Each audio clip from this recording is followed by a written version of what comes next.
أعوذ بالله السميع العليم من الشيطان الرجيم بسم الله الرحمن الرحيم الحمد لله رب العالمين والصلاة والسلام على المبعوث رحمة للعالمين أوصيكم ونفسي بتقوى الله عز وجل كما جاء في محكم التنزيل يا أيها الذين آمنوا قوا أنفسكم وأهليكم نارا وقودها الناس والحجارة عليها ملائكة غلاظ شداد لا يعصون الله ما أمرهم ويفعلون ما يؤمرون.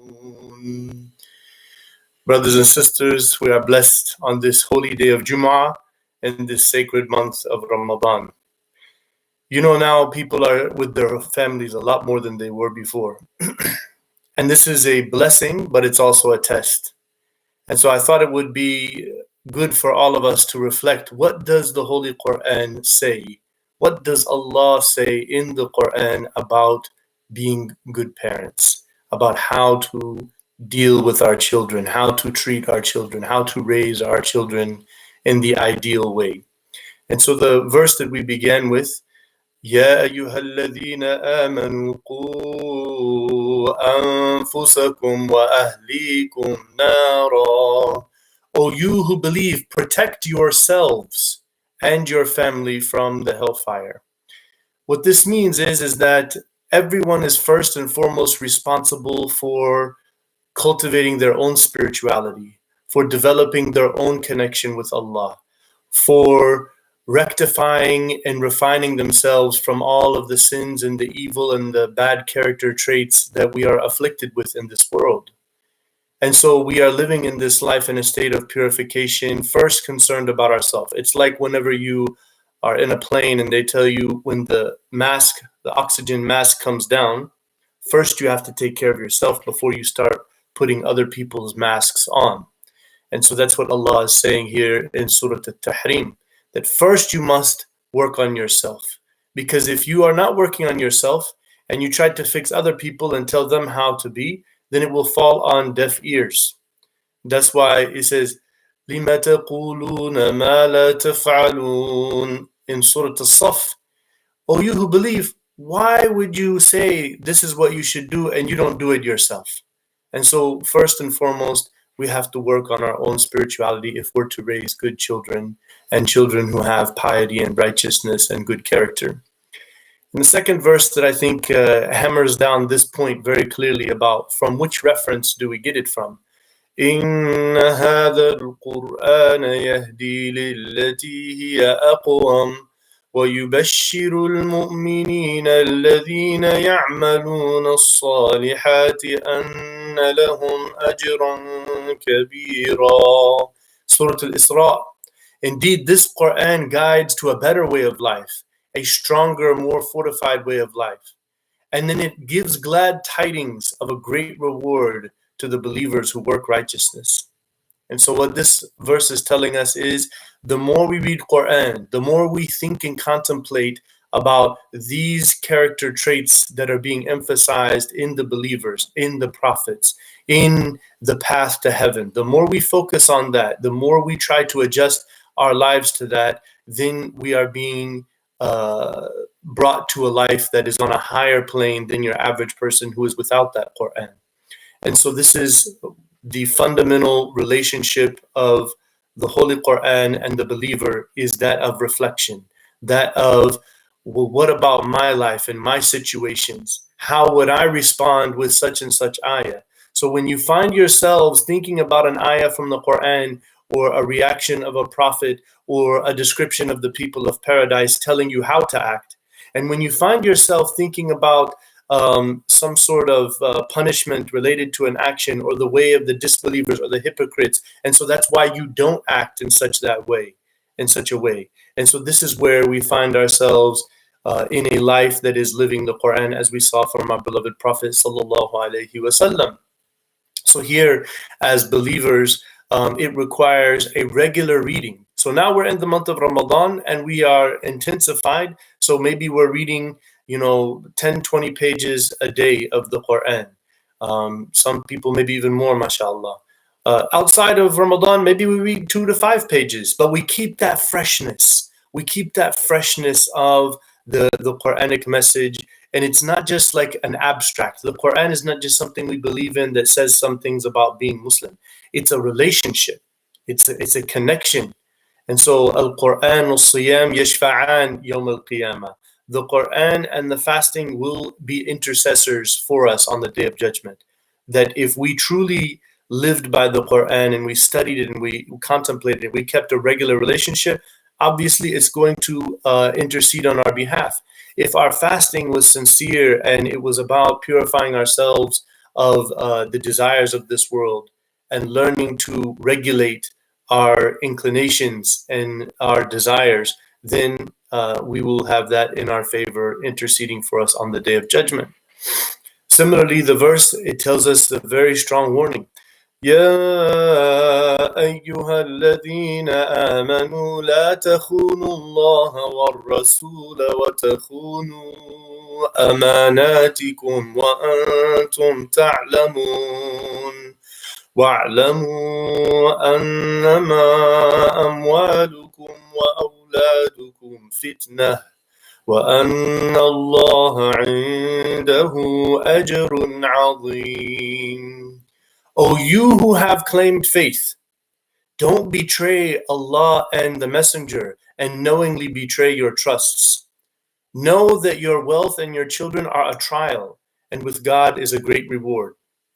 You see, he put the relationship between the great trust of connecting with Allah and His Messenger. Right after that, he emphasizes how we see our wealth and our children. What is our purview? How do we look at those two things in our lives? Do we look at those as just a natural part of our daily lives and these are just the things that we have and we have to deal with? Or do we see them as a great trust that we should protect and preserve and fulfill as a very serious obligation?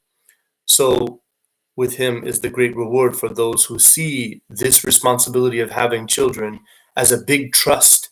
Because a lot of parents have seen growing up, and it's a common culture in the Muslim world, to treat being a parent as like some sort of just power trip or an authority or something like that. And so now you find people seeing it as, I'm just going to force you to be the way I want you to be because you're my kid and this is how you should be. And I'm going to tell you and you better conform. And then you find that rigidity. And that is not what we saw from the Prophet ﷺ. That's not what we see in the Quran.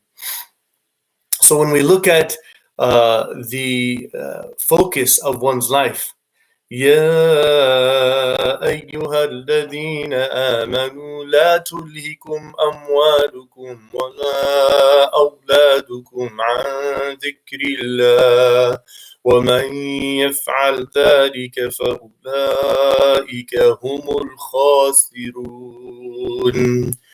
O you who have claimed faith, don't allow your children and your wealth to divert you from the remembrance of God. Whoever does that is certainly among the clear losers. And so this is where we think, okay, is it that my idea of children and wealth is like, just something that I have to take care of and I just spend all this time worrying about it and then I myself am not taking care of myself? So this is where we have to make sure that spirituality and that our relationship with Allah is the foundation. It is the overarching principle that guides all other things in our lives. And so we see our wealth as a blessing from Allah. And we look at our wealth as something that should be used for His cause. And so we don't see wealth as something that is a goal in and of itself. It is a means to get closer to Allah. And similarly, our children. Our children are a blessing and a test from Him. And so we have to work very hard to make sure that we are raising them in the remembrance of Allah and the remembrance of our homes, which is not in this world, a home that will be awaiting us when we leave this world. يا أيها الذين آمنوا إن من أزواجكم وأولادكم عدوا لكم فاحذروهم وإن تعفوا وتصفحوا وتغفروا فإن الله غفور رحيم. It's a powerful verse from Surah Al-Taghabun. It tells us how to deal with conflict, how to deal with the feeling of enmity when it comes between our families. O you who have claimed faith, you will find from your spouse and from your children that they are like your enemy. So be cautious of them. If you will pardon and overlook and forgive them for their faults and their mistakes and the things they have done to annoy you and upset you, then know that it is Allah who is forgiving and merciful. And so this is that idea of how to respond. So again, it's very common in human reaction, particularly when you have authority, when you have the power and the ability to control the situation, and you want someone to see your authority because they're not respecting it. So you want to get harsh, you want to get angry, you want to punish, you want to get loud and violent and all of these things. We see that in all of the cultures of the world. And so there is no place for that in the Muslim culture, in the life of a believer. Why? Because Allah has told us that the ideal way of dealing with someone who has offended you or someone who has done you wrong, particularly whenever it's your spouse and your child, to forgive, to pardon, to overlook. He uses 3 different words, which means what? Stop holding grudges. Stop thinking it's your job to control people's behavior. Stop thinking people will function according to your plan and according to what makes you happy. People are living in their own world. And when people see the example of forgiveness, when people see selflessness as an example put forth, that will impact them. That will change how they look at those who, and it's the chain of how we learn things. So what the psychologists tell us is that usually a child will grow up and then follow the same pattern of their parents in how they deal with their children. And what's interesting is many of the children resented the way their parents raised them, and they felt like that was not right.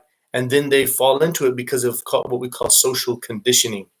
And so this is where you have to just set that precedent that, you know what, love and compassion and caring is the fundamental teaching of Islam. It is the core of what Allah is, Ar-Rahman and Ar-Rahim.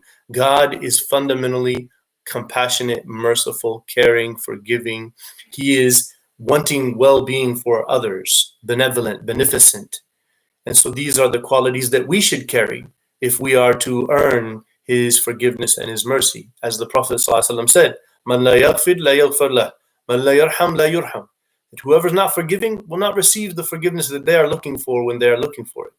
And who is not merciful will not receive the mercy that they're looking for when they're looking for it. وَقُلْ لِعِبَادِي يَقُولُوا الَّتِي هِيَ أَحْسَنُ إِنَّ الشَّيْطَانَ يَنزَغُ بَيْنَهُمْ إِنَّ الشَّيْطَانَ كَانَ لِلْإِنسَانِ عَدُوًّا مُبِينًا. Say to my servants, speak the best language and the best way possible, because Satan seeks to make discord and conflict between you. Truly, Satan is your enemy. So this verse, it tells us, how do we speak to people? And here it's a general verse of how do we speak to anyone. And of course, our parents, our children, our brothers and sisters carry a right over us that we should be much more considerate than anyone else with those people. So here it says, يَقُولُ الَّتِي هِيَ أَحْسَنُ. So here it means when you say something, how you say it. Are you yelling and screaming? The science says that when you yell and scream, your child tends to not listen too much to what you say. They're not learning lessons because they're seeing you out of control, so you're not a lesson giver.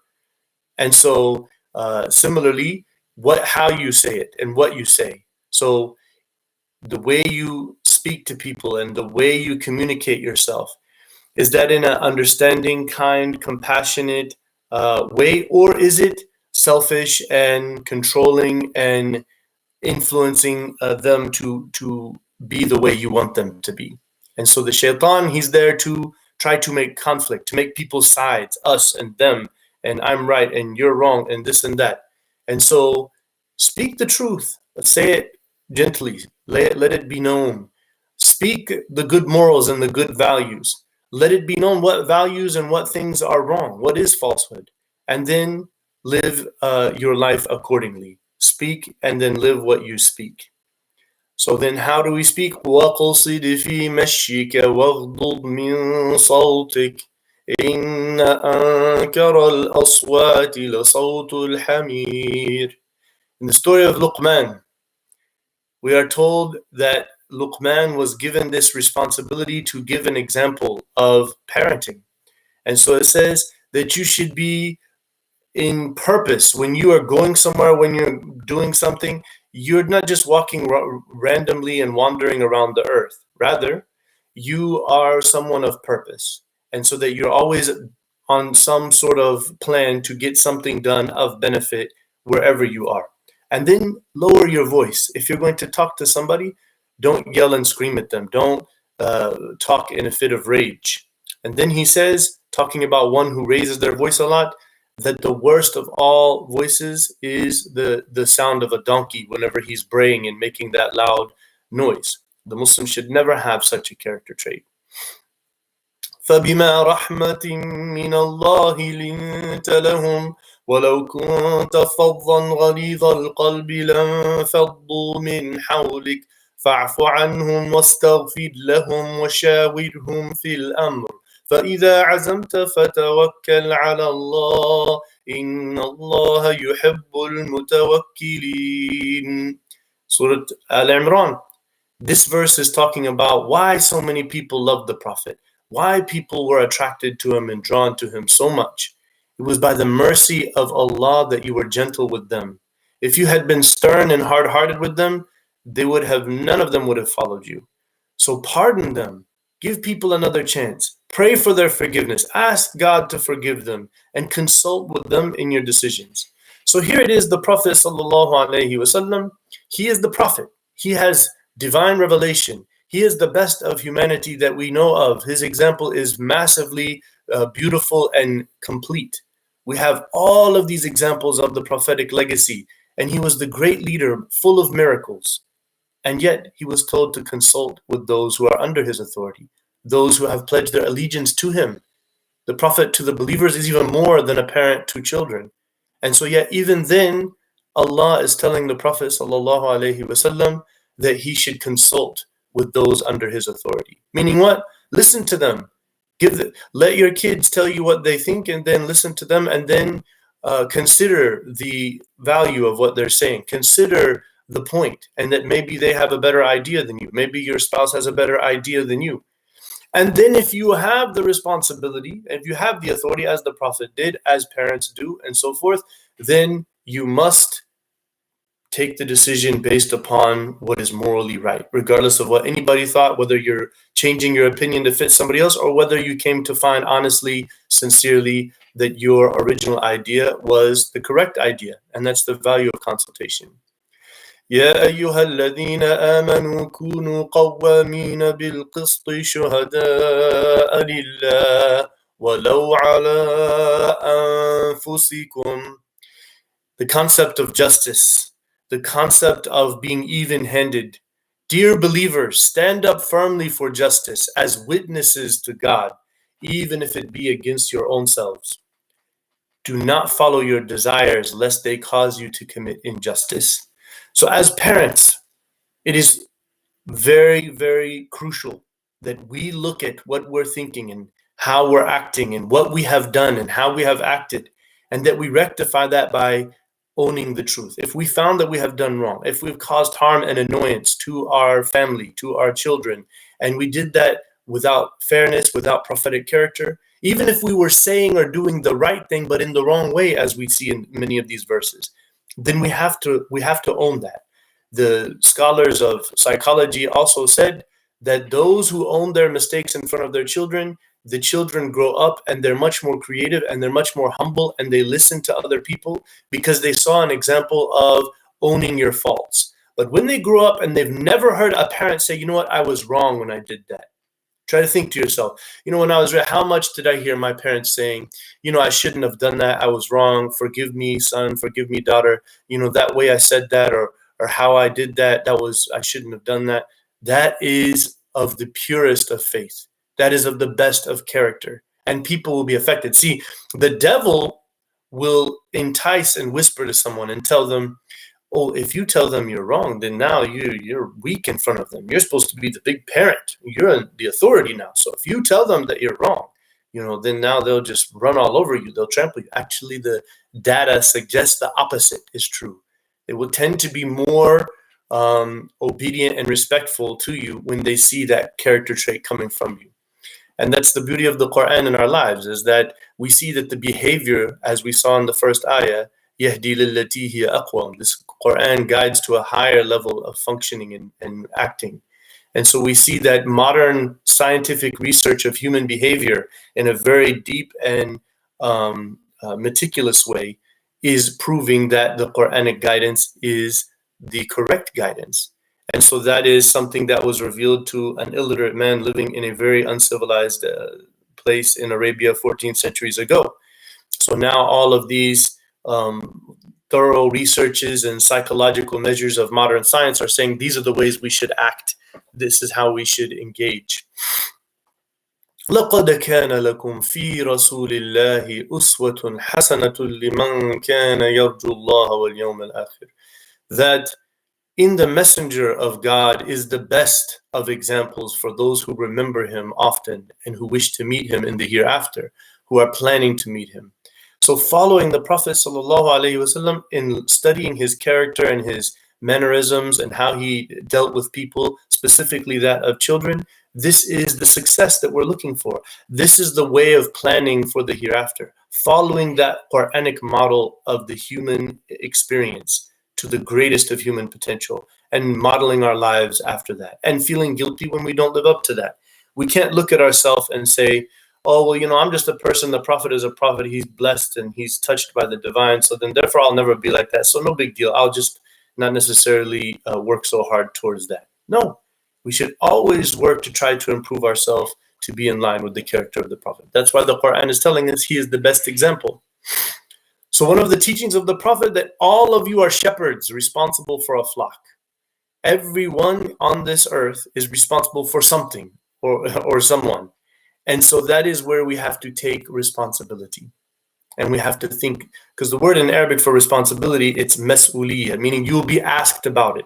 So the Arabic language has put in there in the natural linguistics that one who is responsible for something, that means they're accountable to it, right? So the Prophet ﷺ said, the father is responsible for the people of his house, meaning what? Their well-being, their education, their food, their clothing, their shelter, their medicine, everything, all of that. There's their spiritual practices.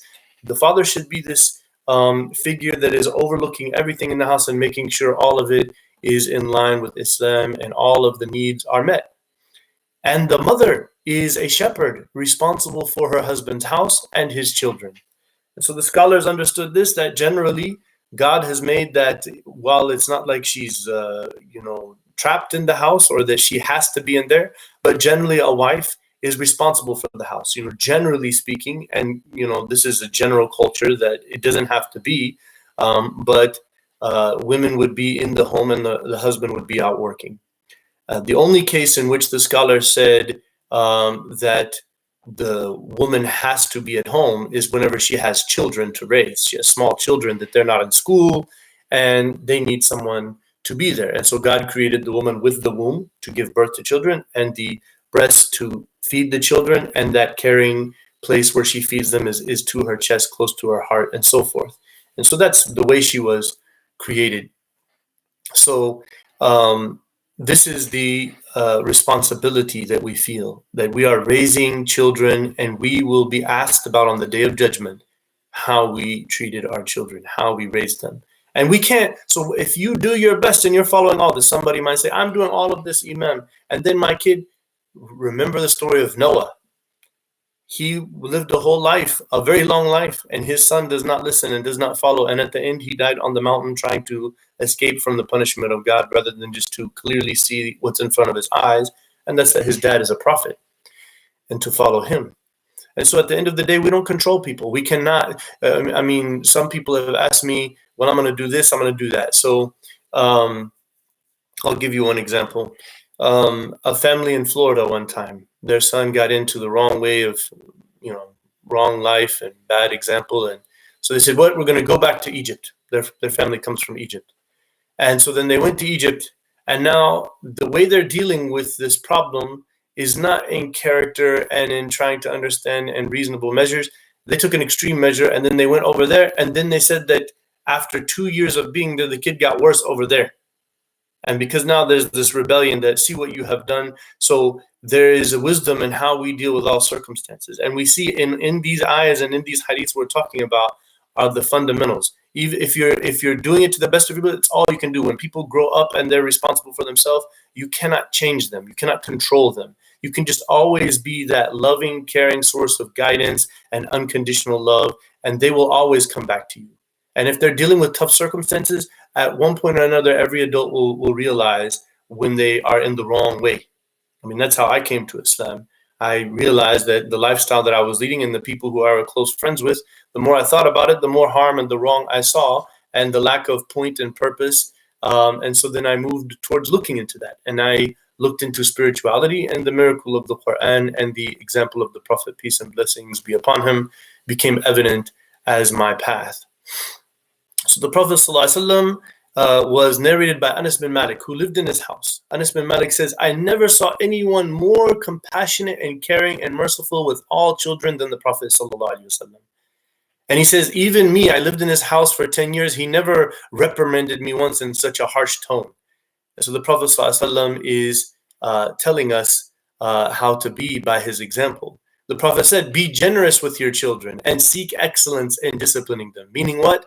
If you're going to take away their privileges or teach them a lesson or whatever, then make sure that you are carrying the highest standard of character. Don't allow yourself to go to the debased satanic influences of harshness and anger and us and them and this battle of wills.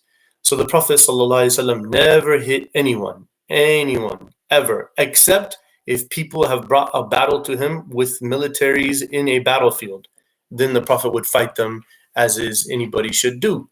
And so the Aisha says he never hit anyone. He didn't hit a wife or a servant or a child or anyone in his life. And he is the best of examples. We have no example of him hitting anyone. And this is the way we should live our life. And so at the end, I was looking on one of these websites for ideas about the best lessons about raising children.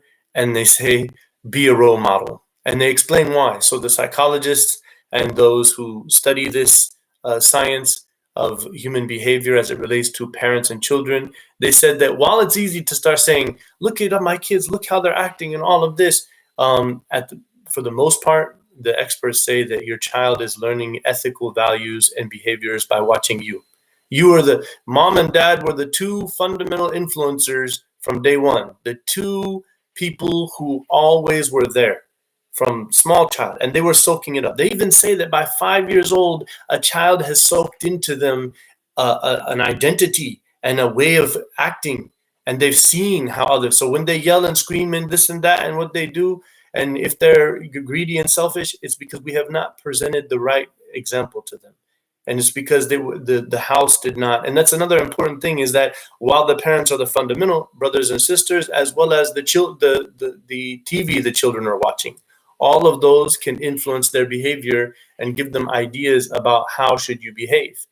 And so that's why we should be very careful about what kind of things we set our children in front of, and what kind of lessons can be learned and what kind of harmful behaviors may be learned. So this is where we decide about what kind of entertainment to put our children in based upon the character that is being presented. Not just, it's just a cartoon, no big deal, let them watch whatever. Same thing with video games, if they're playing this video game that's about dominating and all of that, then arrogance will come, So this is some lessons that we learn. I think we could sum it up very easily, is that first and foremost, work on ourselves. We must be on that path of self-accountability, that path of rectifying and refining our own character and the way we function in the world. Secondly, we should see our children as a big responsibility, as something that will be asked about on the Day of Judgment. Third, that we must be following the example of the Prophet ﷺ as he lived out the Holy Quran. that ayahs and hadiths are governing our behavior, and that is how we reconcile whatever is the problems in our lives through divine revelation. And then finally, we have to make sure that we are role models and that we establish that the way we interact with our children is about lessons, it's about understanding, it's about wisdom, and it's full of compassion and caring and understanding. So may Allah bless our families in this time of seclusion with better relationships. I ask Allah to forgive us if we have been harsh or rigid, or if we've been ignorant and lazy in our raising of our kids. We ask Allah, Ya Allah, make us more responsible parents. Make us to understand the seriousness of our responsibility as parents. Help us to give an example to our children that reflects a practical guide that was taken from the example of the Quran and the Sunnah. We ask Allah to forgive us for our shortcomings and our weaknesses, and we ask Allah to instill upon us all of those character traits we saw in the Prophet ﷺ, that when we meet him on the Day of Judgment, that we are in his contentment and that we are enveloped by his mercy and forgiveness. So inshallah, jazakumullah khairan, may Allah bless all of you.